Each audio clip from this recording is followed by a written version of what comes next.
जीव क्या है और सूक्ष्म शरीर क्या है, ये खुद ही लिखने से ही पता लग जाएगा।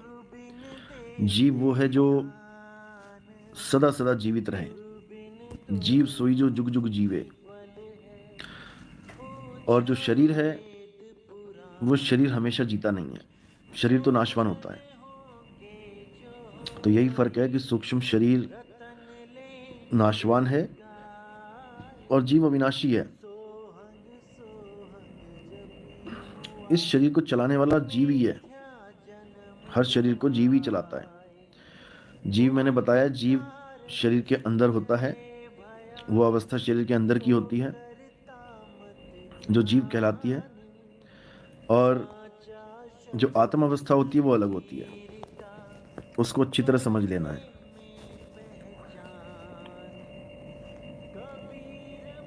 जीवक मुक्ति का मतलब क्या है? जैसा कि लिखने से ही पता लगता है, जीवित और मुक्त। जीवित यानी कि मरने की जरूरत नहीं है उस चीज को प्राप्त करने की, जीवित ही मिलेगी। और मुक्त कहते हैं, मुक्ति कहते हैं जहां मरने के बाद जाना पड़े। जो मरने के बाद हमें चीज चाहिए उसको मुक्ति कहते हैं। एक तो हो गया बंधन, मरने के बाद। और एक है मुक्ति, मरने के बाद। दो ही चीजें हैं ना। या तो बंदा बंधन में रह जाता है या फिर मुक्त हो जाता है। लेकिन यहां पर जीते जी मुक्ति की बात है, यानी कि वो परम पद, वो दिव्य आनंद जो आपको चाहिए, वो बाकी गुरुओं की तरह ये बोल के ना दिया जाए कि मरने के बाद मिलेगा, कि मरने के बाद मुक्ति, मरण उपरांत मुक्ति। वो किसी ने नहीं देखी और ना ही किसी को मिलेगी। वो मुक्ति मिलती है जीते जी। अब हूं मिला तो तब हूं मिलेगा, नहीं तो जमपुर वासी।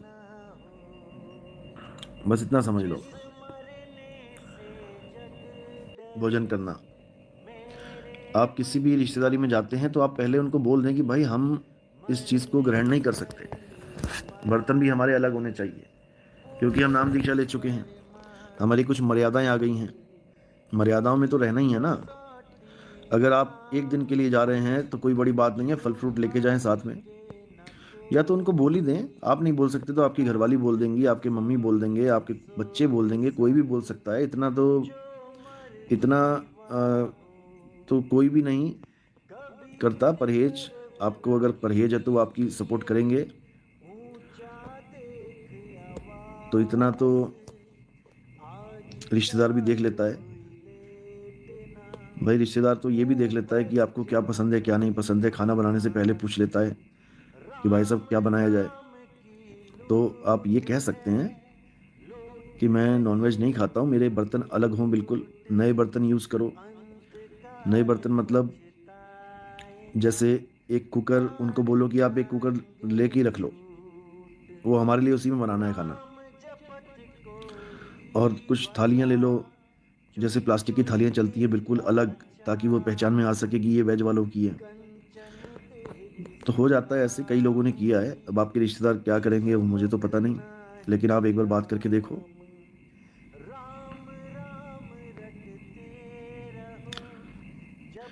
मेरा प्रश्न ये है कि क्या कबीर साहिब के भगत शनि दोष, ज्योतिष ग्रह दोष आदि को सत्य माने या साहिब पर विश्वास रखें? देखो, इन चीज़ों के चक्कर में नहीं पड़ना चाहिए। ये सब कहने की बातें हैं। राम जी का जो महल था वो किसी भी दोष से दूर होगा। राम जी की जन्म पत्री है वो किसी भी दोष से दूर होगी। बल्कि उसमें गुण भी पूरे मिले हुए थे सीता जी के साथ। लेकिन फिर भी 14 साल का वनवास हो गया। इन चीज़ों को कबीरपंथी नहीं मानते। आप कोर्ट में जाइए, कोर्ट में देखो जितनी भी फाइलें लगी हैं डाइवोर्स की, उनसे पूछिए जाके कि क्या उन्होंने जन्मपत्रियां नहीं मिलवाई, या क्या उन्होंने ज्योतिष से नहीं दिखवाया, क्या कमी रह गई। आप देखोगे सब कुछ कर रखा है, फिर भी कोर्ट तक घर का कलेश पहुंच गया। जो शादी ये कह के करवाई गई थी कि इतने गुण मिल गए, इतने गुण मिल गए, बहुत बढ़िया बहुत बढ़िया, लड़का भी मंगलिक नहीं है, लड़की भी मंगलीक नहीं है, ऐसा है वैसा है, वो सब धरे के धरे रह गए। 3 महीने में कोर्ट में फाइल पहुंच गई।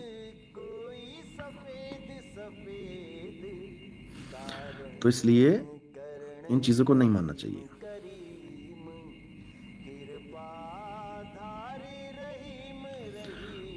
आप अपना बर्तन ही अलग रख लो ना। देखो, मांजने पर भी थोड़ी अशुद्धि रह जाती है, या तो बहुत अच्छी तरह साफ करके दोबारा उसमें यूज ही ना किया जाए। कई लोग तो कली करवा लेते हैं बर्तनों में, वो तो चलता है।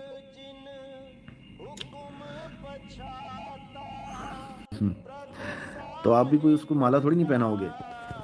यही हाल है जगत का। जो सच बोलेगा, समझ लो कि उसका ये बुरा हश्र करने से भी बाज नहीं आएंगे। ये जगत वालों का खेल है, आज तक का खेल है ये। ईसा मसीह को सूली पे चढ़ा दिया, क्यों? क्योंकि थोड़ा सा सत्य बोल दिया उन्होंने, थोड़ा सा ज्ञान दे दिया। भले पूर्ण ज्ञान ना दे पाए हों, लेकिन जितना भी ज्ञान दिया उतने में ही बौखला गए सब, क्योंकि सब अंधकार को पकड़ के बैठे हैं। सब अंधेरे में जीना चाहते हैं। किसी को अगर आप देखोगे अंधेरे में कोई बंदा बैठा है और आप उसकी आंखों में लाइट मार दो, तो सबसे बड़ा दुश्मन आप ही को मानेगा वो, कि यार मेरे आराम में तूने विघ्न डाल दिया, मैं तो मजे से अज्ञानता में सो रहा था। समझे? तो जब विघ्न डाल दिया, अब फंसो। अब लोग तुम्हें दुश्मन मानेंगे। तुम अंधकार से प्रकाश की ओर किसी को ले जाने की कोशिश करोगे तो वो तुम्हें अपना दुश्मन मान लेंगे। समझे?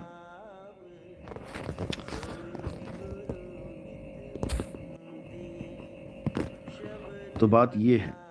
और कोई एक चैनल थोड़ी नहीं है, कईयों की दुकानें टूटी हैं, कईयों की। किसकी नहीं टूटी है ये देख लो। सब के सब धराशायी हैं। अब ये जोड़ तोड़ कर रहे हैं कि कैसे क्या किया जाए, क्योंकि इनके बड़े पुराने पुराने भगत, 50-50 साल पुराने भगत जब टूट जाते हैं ना, तो नए वालों को चिंता हो जाती है कि इतना पुराना बंदा चला गया, इतने साल लगा के चला गया, यानी ज्ञान में कोई कमी है। तो इन लोग को चिंता हो जाती है। तो इन लोगों ने गुर्गे छोड़ रखे हैं। 15-20 लोगों को एक्टिव कर देते हैं कि बनाओ चैनल और खूब गालियां दो, खूब गालियां दो, बदनाम करो। उससे क्या होता है, इन लोगों को लगता है कि दुनिया पागल है, हम गालियां देंगे तो दुनिया पलट के वापस हमारे पास आ जाएगी, नितिन दास को छोड़ देगी। लेकिन इन घनचक्करों को ये नहीं पता है कि जब तुम्हारा अज्ञान ही खुल गया, अब कौन वापस आएगा ये बताओ। जिसने देख लिया कि ये दाल में काला नहीं, ये दाल ही काली है। एक होता है दाल में काला, एक होता है दाल ही काली है, उसमें वापस कौन आएगा? बात ये है। सत्य को स्वीकार करना बच्चों का खेल नहीं होता है। बड़े बड़े धुरंधर फेल हो जाते हैं इसमें। और सत्य कोई घर में पैदा नहीं किया जाता कि घर में किसी का सत्य पैदा हो रहा है, कि किसी ने चंद किताबें पढ़ ली और वो सोचे कि मुझे तो ज्ञान पता लग गया, मैं तो बच गया, मेरे तो ज्ञान समझ में आ गया। अरे समझ में आना अलग चीज है, कि ठीक है तुमने कोई ज्ञान ऐसा पढ़ लिया तुम्हारे समझ में आ गया, तो उससे क्या हो जाएगा? उससे क्या हो जाएगा? केवल समझ में आने से अगर हो जाए तो फिर अनुभव ज्ञान कहाँ चला गया? आजकल के ये जो नए नए जवान लड़के बैठे हुए हैं यूट्यूब पे, ये केवल किताबी ज्ञान लेके बैठे हैं। 4 किताबें देख ली, पहली बात तो देखा ही हमारा सत्संग, शुरुआत हमारा सत्संग किया। हमारे सत्संग को देख देख के इनको लगता है कि इतनी भीड़ नितिन दास के पीछे आ गई, इतने लोग नितिन दास के पीछे आ गए। अरे ज्यादा नहीं तो 10, 5, 15, 20 तो आएंगे। इनका शौक तो पूरा हो जाएगा गुरु बनने का। और इनको ये नहीं पता कि गुरु बनना कोई मजाक नहीं है। तो फिर 84 में धक्के मिलते हैं। अभी इनको ये नहीं पता, अभी इनको 84 का खेल नहीं पता। अभी थाईलैंड में मैं घूम रहा हूँ, 84 का खेल यहाँ पता लगता है। हर तवे के ऊपर केकड़ा पड़ा हुआ है, हर तवे के ऊपर मछली पड़ी है। वेजिटेरियन तो ढूंढने से नहीं मिलता जल्दी। ऐसी दुर्गति है जीवों की। हर कटोरी में मछली पड़ी है, हर कटोरी में घेंगा पड़ा हुआ है। क्या खाओगे यहाँ पे? फल फ्रूट खा के गुजारा करना पड़ता है। सुबह उठो तरबूज खाओ, दोपहर में अनानास खाओ, रात में फिर तरबूज खा के सो जाओ। ऐसा भी हाल हो जाता है कई बार। अगर वेजिटेरियन ढाबा जो भी है खाने का, वो अगर बंद हो जाए एक दिन के लिए, तो ऐसी भी दुर्गति हो जाती है। मिलता नहीं ढूंढने पर भी। हर होटल में नॉनवेज, हर होटल में, कोई बचा ही नहीं है। छोटी छोटी गलियों में अगर कोई खड़ा है पतीला लेके, कढ़ाई लेके, उसमें भी केकड़े उछल रहे हैं, ये समझ लो। अभी 84 का खेल इनको पता नहीं है। झूठा गुरु अजगर बना, लख 84 जाए, सारी संगत चींटी बनी, तोड़ तोड़ के खाए। ये हाल होता है। इन लोगों ने मजाक समझ लिया कि 4 किताबें पढ़ ली, नितिन दास के सत्संग सुन लिए, अब हम भी ट्रेंड हो गए, हम भी गुरु बन गए, और 4 तंबू गाड़ के पीछे अपनी फोटो लगा के बैनर पे बैठ गए महाराज जी। हो गया सत्संग शुरू। अब कोई ना कोई तो फंसेगा। ऐसी दुर्गति हो जाएगी, हालत खराब हो जाएगी तुम्हारी। और जो मैं कहता हूं कि अब कोई गुरु नहीं होगा, ये मैं डंके की चोट पे कहता हूं। जो हमारे सत्संग सुन लेगा, जिसको हमारे सत्संग से ज्ञान हो जाएगा, वो दोबारा कभी देही गुरु के चक्कर में नहीं पड़ेगा। समझ लो, देही गुरु क्यों करते हैं? पैर छूने के लिए थोड़ी नहीं करते हैं केवल। देही गुरु करते हैं ज्ञान लेने के लिए। जब तुम्हें ज्ञान ही पूर्ण दे दिया गया YouTube के माध्यम से, अब तुम्हें दूसरे गुरु की जरूरत ही कहां पड़ेगी? कोई भी नया भगत आएगा, हमारे सत्संग सुनेगा, सत्संग से जागृत हो जाएगा, उसको समझ में आ जाएगा कि देही गुरु से जितना ज्ञान चाहिए था वो मुझे मिल गया, अब मुझे विदेही गुरु चाहिए। अब देही गुरु के चक्करों में थोड़ी रहना है। एक विरोधी कहता, नितिन दास कहता है कि अब कोई गुरु नहीं रहेगा, नितिन दास तो चाहता है कि इसके बिना कोई गुरु ही ना हो। अरे मूर्खानंद, 10वीं पातशाही भी यही बोल के गए थे कि अब किसी गुरु की जरूरत नहीं है, ग्रंथ का ज्ञान ही गुरु है।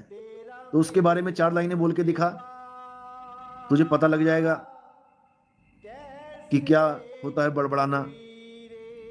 इन मानसिक रोगियों ने ऐसी हालत कर दी है समाज की कि क्या बताया जाए। जो मुंह में आता है बक देते हैं, जो मुंह में आता है बक देते हैं। कोई मैं पहली बार नहीं बोल रहा हूं ये कि गुरु की जरूरत नहीं पड़ेगी, ये अधिकतर संतों ने बोला है, लेकिन अभी तुम्हें नहीं पता। जिस दिन पता लग गया ना, उस दिन समझ में आ जाएगा। जिस ज्ञान को खोलने की बात की गई थी, वो कबीर साहब ने खुलासा कर दिया था कि 12वें पंथ के बाद 13वां पंथ जब आएगा तो पूरा ज्ञान खोल दिया जाएगा। उसके बाद 1000 साल तक सतयुग चलेगा। तो बता दो भैया, 1000 साल कौन गुरु बन के बैठेगा?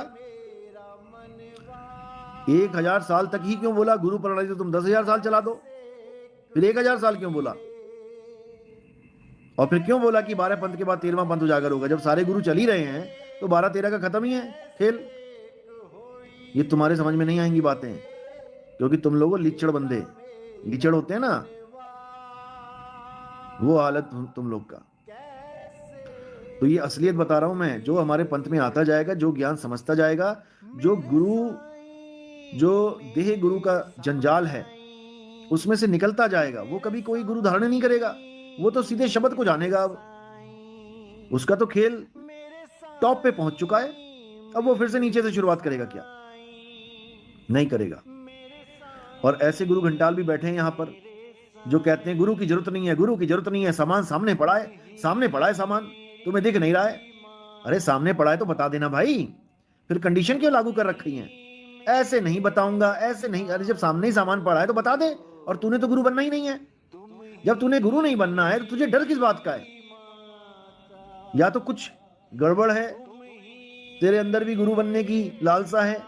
अब तू देख रहा है कौन सा चेला मेरे अंडर में रहेगा, मेरे कहे में रहेगा, उसको बताऊंगा।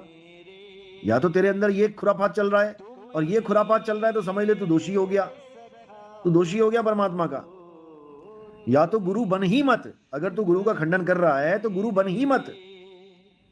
और अगर गुरु बन रहा है तो फिर तेरी दुर्गति होने वाली है, क्योंकि तू प्रचार यही कर रहा है कि गुरु की जरूरत नहीं है। समझ ले इस बात को, इशारा कहां जा रहा है समझ ले, क्योंकि मैं बिना नाम लिए ही खत्म कर देता हूं बंदे को। नाम भी नहीं लेना पड़ता और सारा खेल खत्म उसका।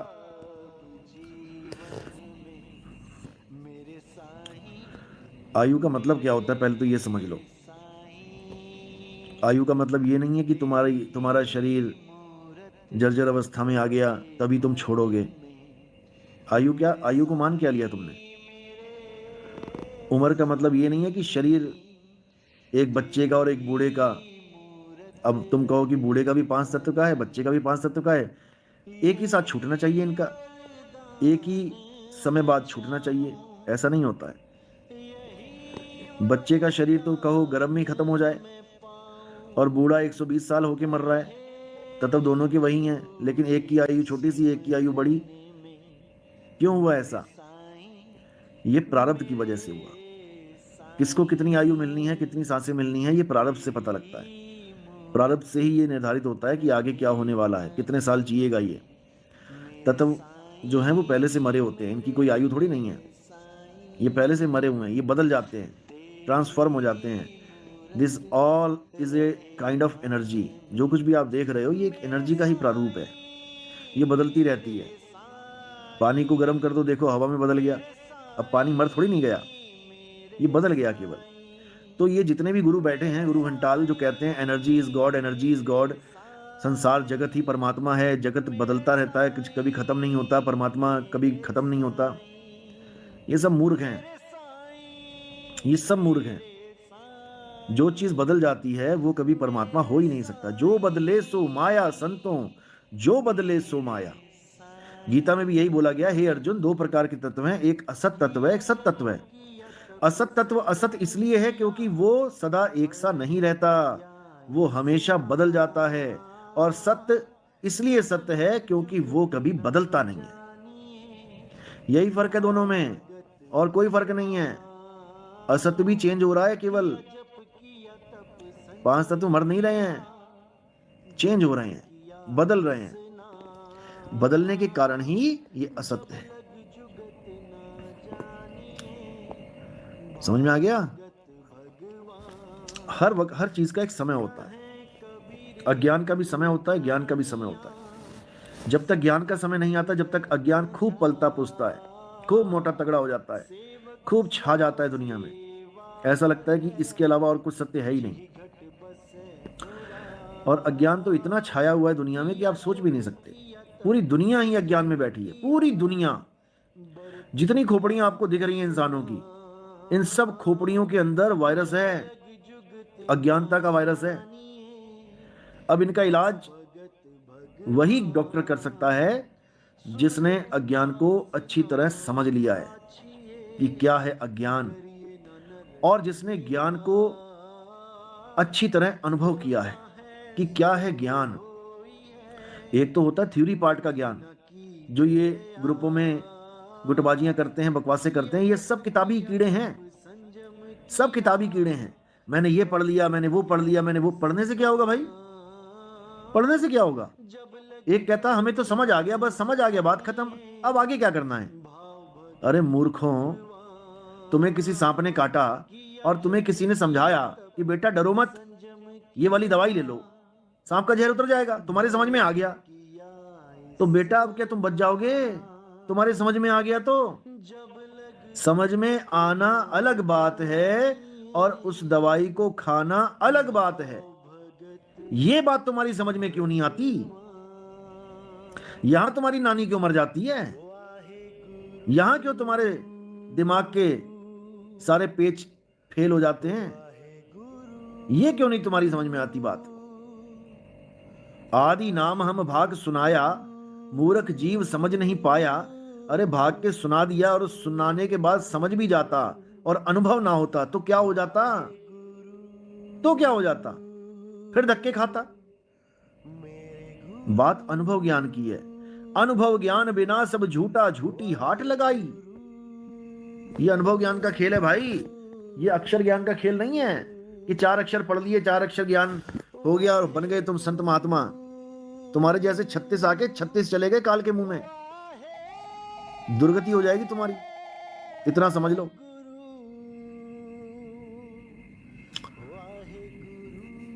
कैप्टन लेवी, क्या मोहम्मद और अली साहिब को कबीर साहिब मिले थे? मोहम्मद साहिब का तो मोहम्मद बोध आप पढ़ ही सकते हैं।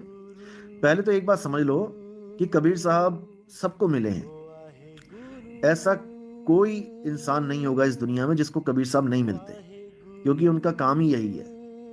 गोता मारू स्वर्ग में जा बैठूं पाताल, मैं तो फिरूं ढूंढता अपने हीरे माणिक लाल। जो भी अल्लाह की बंदगी में, जो भी मालिक की बंदगी में लोग लीन रहते हैं, ढूंढने के लिए कोशिश करते हैं, कबीर साहब उनका मार्गदर्शन जरूर करते हैं। अभी आप लोग भी राम राम कर रहे हैं, कोई ना कोई भक्ति कर रहे हैं, यूट्यूब चैनल से जुड़े हैं, तो आप कहो कि आपको कबीर साहब नहीं मिले, तो ये भी आपकी अज्ञानता है। आपकी अज्ञानता है। ज्ञान रूप में कबीर साहब सबको मिलते हैं। जो नितिन दास तुम्हें ज्ञान दे रहा है, उसी ज्ञान रूप में कबीर साहब छुपे हुए हैं।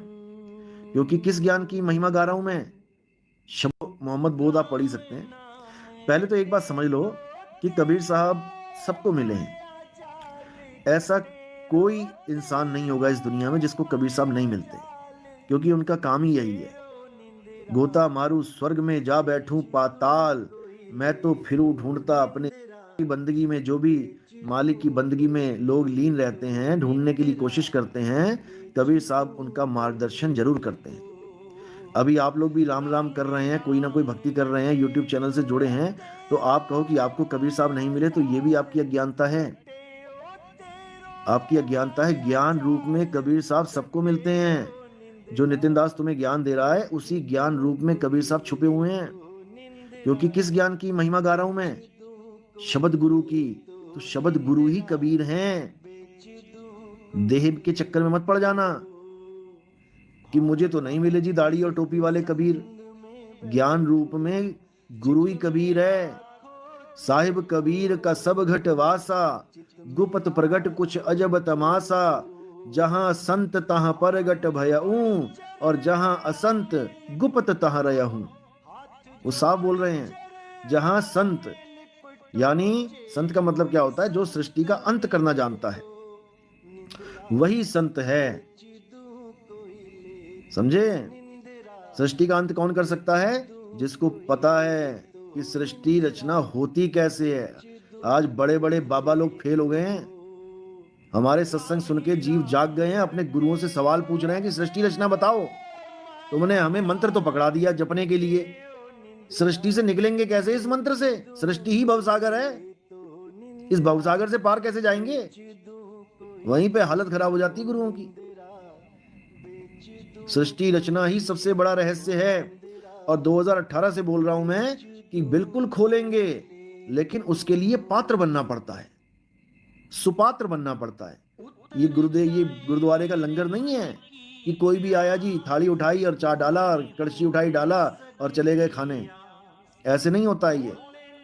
इसके लिए बहुत बहुत बहुत साहिब ने मनाइयां कर रखी हैं कि ऐसे नहीं बताना किसी को, क्योंकि अनुभव ज्ञान से मैच करवाया जाता है।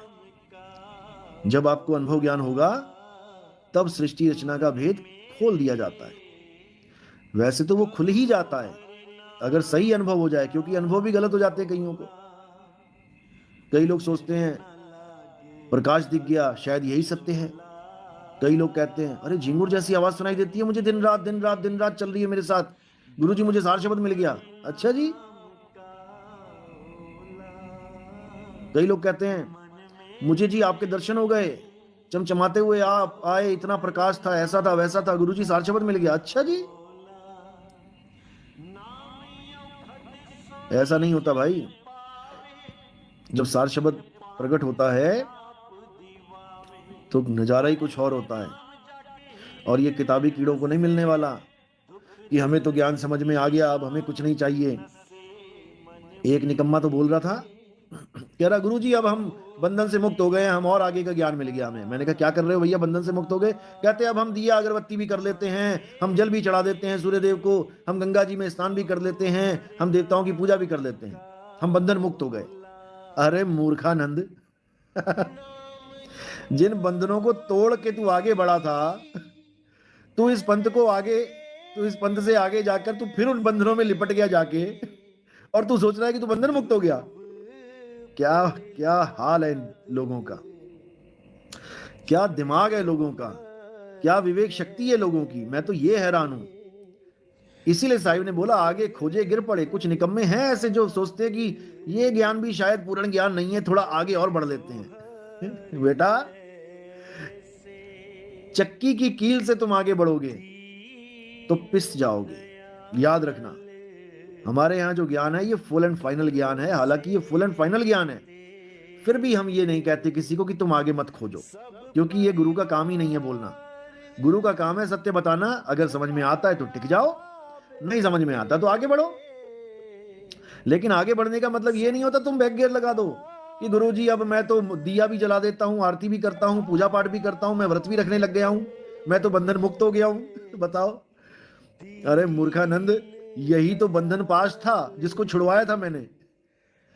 यही पूजा पाठ ही तो बंधन है। पाथर पूजे हरि मिले तो मैं पूजू पहाड़। अब तुम कबीर साहब से भी सियाने हो गए हो आगे बढ़ के। अब तुम कबीर साहब से भी आगे की बातें करने लग गए हो। तो ये हाल है, क्या किया जाए। कहता आप बंधन में डाल देते हो, हमें तो निर्बंध रहना है। अरे बंधन में डाल देता हूं तो मैं तो ये भी कहता हूं जहर मत खाओ, खा ले जहर। मैं तो ये भी कहता हूं कि सांप वाप आ जाए तो भैया बच के रहना जसवाले साहब से। क्यों बंधन में है? लग जाएगा पता, तेरी मुक्ति करा देगा सांप उसी वक्त। शरीर भी तो बंधन है, क्यों बैठा है शरीर में, छोड़ दे इसको भी, हो जा बंधन मुक्त। ऐसे ऐसे निकम्मे भर्ती हो गए थे, शुक्र है परमात्मा ने जल्दी इनका सफाया कर दिया, निकल लिए यहां से। कई लोग ये मान के बैठे हुए हैं कि नितिन दास को किसी आश्रम से ज्ञान मिला है, ऐसा वैसा। ठीक है, मोहर लगाने जाना पड़ता है, मोहर बहुत जरूरी है। जिससे पंथ चलवाना होता है परमात्मा उसको डायरेक्ट ज्ञान देता है, याद रखना इस बात को। नानक साहब से पंथ चलवाया, उनको डायरेक्ट ज्ञान दिया। गरीबदास जी से पंथ चलवाया, उनको डायरेक्ट ज्ञान दिया। दादू जी से पंथ चलवाया, उनको डायरेक्ट ज्ञान दिया। रविदास जी से पंथ चलवाया, उनको डायरेक्ट, जिनसे भी पंथ चलवाना होता है उसको डायरेक्ट ज्ञान देता है। लेकिन वो जब सामने आमने मिलके देते हैं तब होता है। जब ज्ञान के आधार से पंथ चलवाना होता है तो गुरु की मोहर जरूरी होती है, पंथ की मोहर जरूरी। ज्ञान तो पंथ में ही है, ज्ञान तो पंथ में ही है। भले पंथी उस ज्ञान को नहीं समझ पा रहे हैं, जैसे मदन साहिब के पंथी जितने साधु महात्मा बैठे हैं ज्ञान को समझ ही नहीं पा रहे हैं, ये आ के चक्कर में पड़ गए हैं। अब ये भी नहीं सोच रहे हैं कि आ लिखने वाला कौन है, आ बोलने वाला कौन है, इतना भी नहीं सोच पा रहे हैं ये लोग। तो मैं जब शुरुआत में ही कबीर सागर से आकर्षित रहा, कबीर सागर कबीर साहब का ही ज्ञान है, पवित्र ज्ञान से मूल ज्ञान की तरफ ले जाने वाला ग्रंथ है। लेकिन उसको कोई विवेकी पढ़ेगा तभी समझ पाएगा, और मालिक जब समझाएगा, विवेक शक्ति प्रदान करेगा, तभी ये सब होगा। तो मैंने जब अनुराग सागर पढ़ा था तो भी मैं कबीर साहब के दिशा निर्देश पर ही चल रहा था, क्योंकि वो मार्गदर्शन कर रहे थे शब्द रूप में। और जब मैंने गुरु धारण किया उससे भी पहले उन्होंने पूरा मार्गदर्शन किया हुआ था। मैं केवल मोहर लगवाने गया था, वहां पर जो गुरुजी बैठे थे उनसे मोहर लगवाई, कोई और बैठा होता उनसे लगवा लेता। हालांकि मुझे बीच में कई भ्रमित करने वाले भी मिले थे आश्रम में, कहते नहीं ये छोटी गद्दी है, आपको अगर बढ़िया नाम मिल लेना है, असली नाम लेना है तो आप बड़ी गद्दी पे जाइए, जौनपुर वाली पे।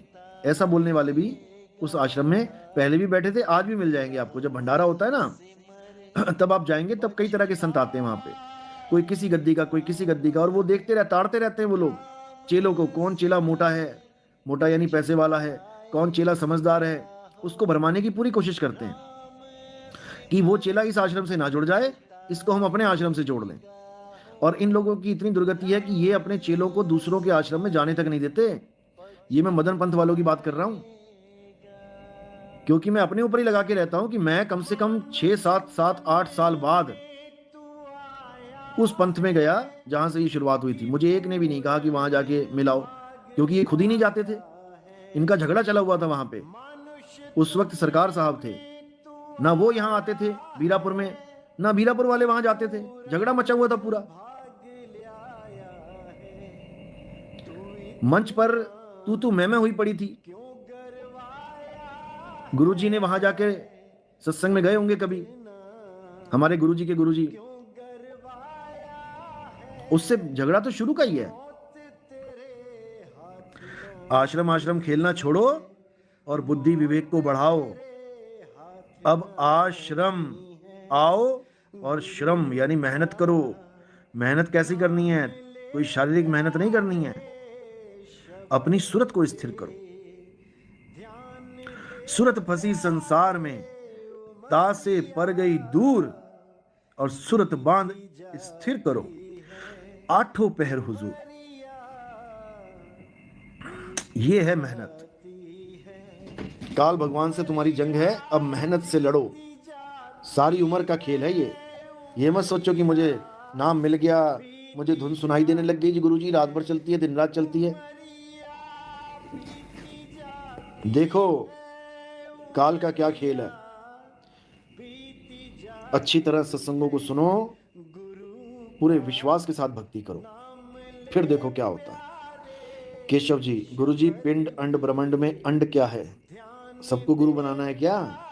उस इस अंड के चक्कर में तो वो डॉक्टर था जो जोधपुर वाला, वो फेल हो गया, नहीं तो वही गुरु बना बैठा हुआ था।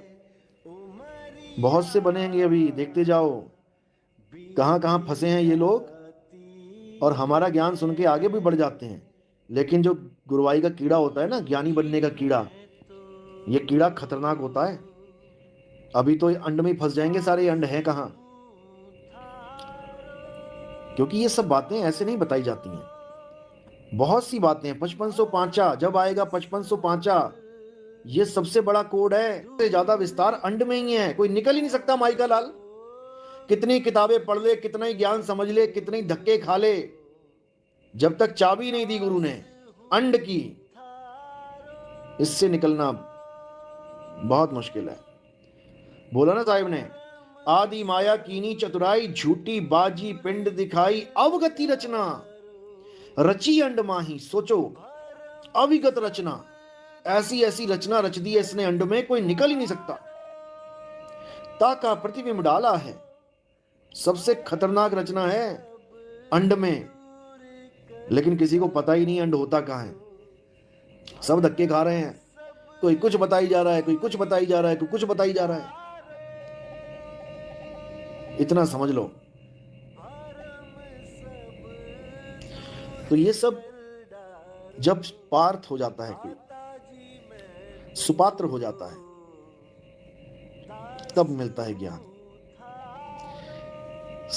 देखो मैंने कोई कमी नहीं रखी है, जितना ज्ञान आपकी मुक्ति के लिए जरूरी है वो डोज मैंने दे दी है। अब जो सच में मुक्ति प्राप्त करना चाहता है वो इस डोज को ले रहा है अच्छी तरह। ये वाणियां ये सब, ये उन लोगों का, देखो कोई बुरा नहीं है इसमें, बुराई नहीं है वाणियों को जानना, लेकिन एक होता है अपना इलाज करवाए जल्दी जल्दी जल्दी, और एक होता है और खोजे कि और क्या है, और क्या और क्या है। जितना इलाज करवाना है जिससे तुम ठीक हो जाओगे, उतना मैं बता चुका हूं। अब जो आगे के भेद हैं ये उनके लिए हैं जो गुरु घंटाल बनने के चक्कर में हैं, जो सोचते हैं कि हमें सारा ज्ञान समझ में आ जाए, हम ऐसे ऐसे हम सारी बाणियां समझ जाएं हम। अरे भाई, जितना तुम्हें मुक्ति के लिए चाहिए उतना दे दिया है मैंने। बाणी बहुत प्रकार की, जिसका आदि ना अंत, और जो बाणी तेरे काम की ताका कर साधंत। बाणियां पढ़ना बुराई नहीं है, लेकिन तुम केवल बाणियां ही बाणियां पढ़ते चले जाओ, और जो मुक्ति की डोज दी है वो तुम करो ही ना, तो तुमसे बड़ा मूर्ख कोई नहीं फिर संसार में। यानी जो दवाई तुमने खानी है वो तो तुम खा नहीं रहे हो, और बाकी दवाइयों के नाम रटने में लगे हो। अच्छा, पेट दर्द की ये है, मुझे मुझे टीबी की भी बता दो दवाई क्या होती है।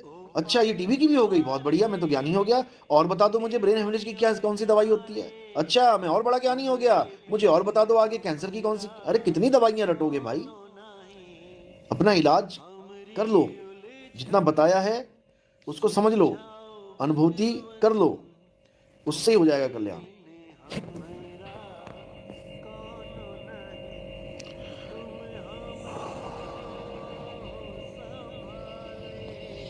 पल्लवी राणा, गुरुजी ये सब भगत सब क्वेश्चन करते हैं, सारे ये सब हमारे सिर के ऊपर से जाता है। क्यों भाई?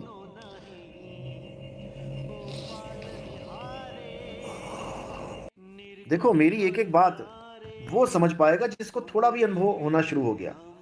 हालांकि पूर्ण अनुभव ना भी हो, थोड़ा बहुत भी शुरू हो गया तो मेरी कही बात आपके समझ में आने लग जाएगी, इतना फर्क पड़ जाएगा।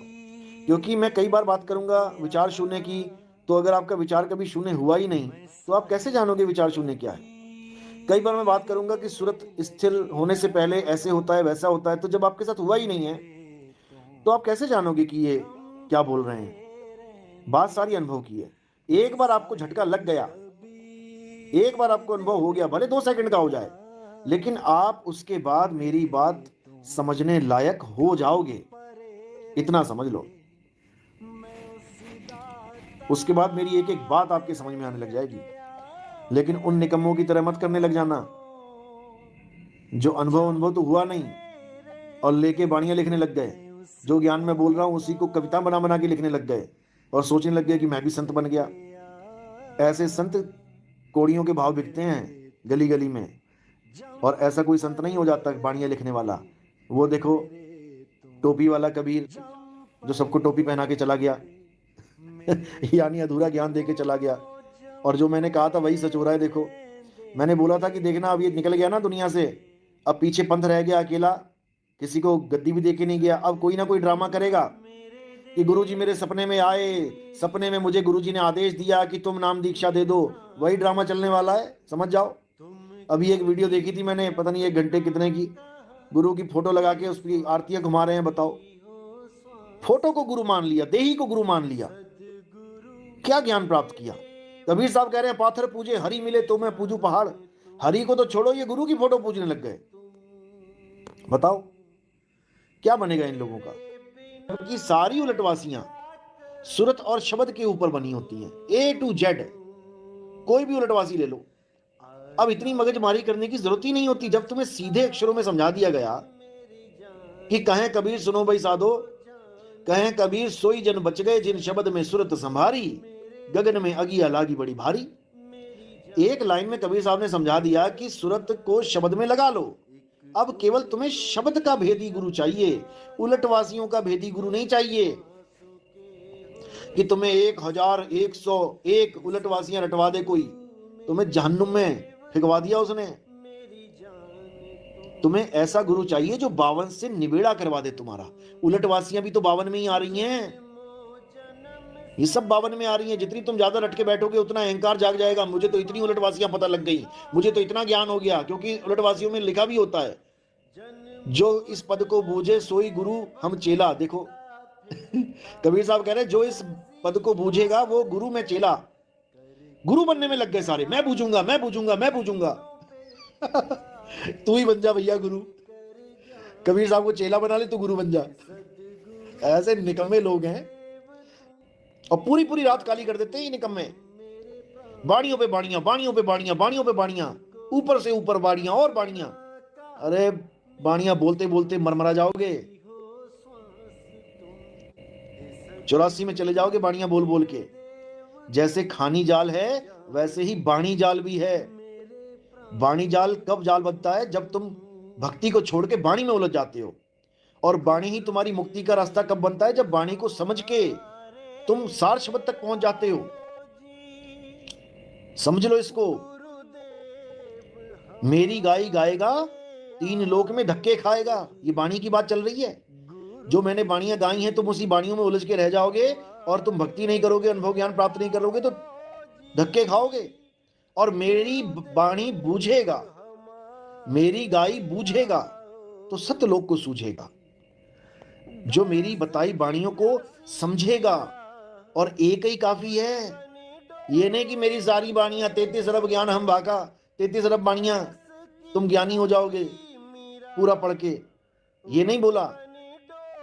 लिखा पढ़ी की है नहीं, देखा देखी बात, और दुल्हा दुल्हन मिल गए फीकी पड़ी बारात। दूल्हा दुल्हन शब्द और सुरता हैं, इन दोनों को मेल कराना है। ज्ञानी नहीं बनना यहां पे 4 किताबें पढ़ के ज्ञानी बन गए।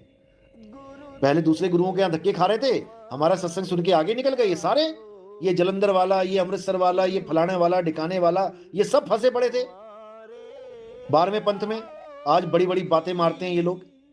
हमारे सत्संग सुन के निकले वहां से, शुक्राना नहीं करते कि हमें बचा लिया आपने वहां से, बकवास करते हैं। और फिर क्या? फिर आगे भी ढूंढने चले गए। आगे मिल गया गड्ढा और गिर गए जब गड्ढे में, अब उस गड्ढे को ही सत्य मान के बैठे। कहते अब ठीक है, अब हम कहीं नहीं हिल रहे, अब हम जहां पर हैं वहीं रहेंगे। गड्ढे में ही ठीक हो भाई तुम लोग, ना कहीं आना ना कहीं जाना, और गड्ढे में जाके समाना। हद कर दी इन लोगों ने। चलो ये तो निकम्मे ऐसे ही रहेंगे, लेकिन आप विवेकी बनो, आप सत्य को जानो। आपको मालिक ने चुना है इन सत्संगों को सुनने के लिए। अब इन सत्संगों को सुनो और अपनी आत्मा में रमण करना सीखो। क्योंकि अपनी आत्मा में रमण करना है, देही में नहीं। जो तुम्हें देही में रमण करने की बात कर दे वो देही ज्ञान लेके बैठा है। इनको आत्मज्ञान की एबीसीडी नहीं पता। देही ज्ञान सब जगत बखाने, विदेही ज्ञान कोई बिरला जाने। ध्यान विदेह, देह का ध्यान नहीं करना। जैसे ये टोपी वाले लगे हुए हैं गुरु जी का शक्ल याद करने के लिए, ये शक्ल मायावी शक्ल है, सुबह से शाम तक बदल जाती है, ये रोज रोज पल पल बदल रही है। ये याद रखना इस बात को। ना देह के अंदर ध्यान करना है, क्योंकि तुम्हें अंत में देह छोड़नी है। जब तुम्हें देह को छोड़ के जाना है तो अंदर क्यों घुस रहे हो? और जो घुस रहा है क्या वो निकाला नहीं जाएगा? धक्के मार के निकालेगा काल भगवान, कान पकड़ के निकालेगा इन सबके।